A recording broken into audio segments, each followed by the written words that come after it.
Terrible हुआ है।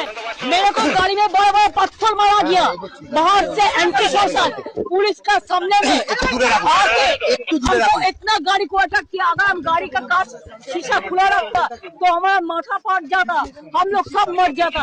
ऐसा पुलिस का सामने में हुआ। हम कभी ऐसा हमला नहीं देखा। क्या कर रहे हैं? इतना पुलिस बीजेपी को प्रोटेक्शन दे रहा है। সত্যি এই ভিডিওতে মমতা ব্যানার্জি যা বলছেন সেটা দেখে আমি চিন্তা করছি যে সময় কত তাড়াতাড়ি পরিবর্তন হয় এবং সময় পরিবর্তন সরকার পরিবর্তন হওয়ার সাথে সাথে মমতা ব্যানার্জি আজকে বলছেন যে हमारे ऊपर बड़ा बड़ा पत्थर मारा गया है कि कादो फेंका गया है। মানে এত বড় বড় পাথর মারা গিয়া है যে যদি সেটা লাগতো তাহলে উনি মরেও যেতে পারতেন।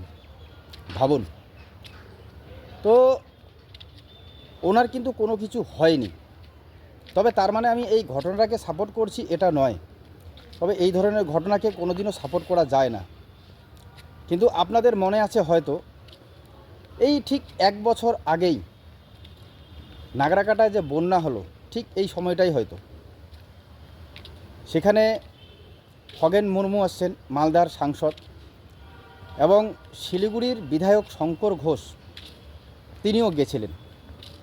তো সেখানে কি ঘটনা ঘটেছিল আপনারা সকলেই জানেন যে খগেন মুর্মুর নাক একদম এত ফেটে গেছে যে রক্তে রক্তাক্ত। ডাক্তার শঙ্কর ঘোষ শিলিগুড়ির বিধায়ক তার কি করুণ অবস্থা সেটাও আমরা দেখেছি। এবং এই খগেন মুর্মুকে তৎকালীন মুখ্যমন্ত্রী এই যে আজকে মমতা ব্যানার্জি তিনি কিন্তু দেখতেও গেছিলেন, কিন্তু আজকে তিনি কি বলছেন যে তার সাথে যে ঘটনা ঘটে গেল তিনি এরকম ঘটনা এর আগে দেখেননি। তো এটাই হচ্ছে কথা যে সময় কত তাড়াতাড়ি পরিবর্তন হয়, সময় কত তাড়াতাড়ি পাল্টে যায়।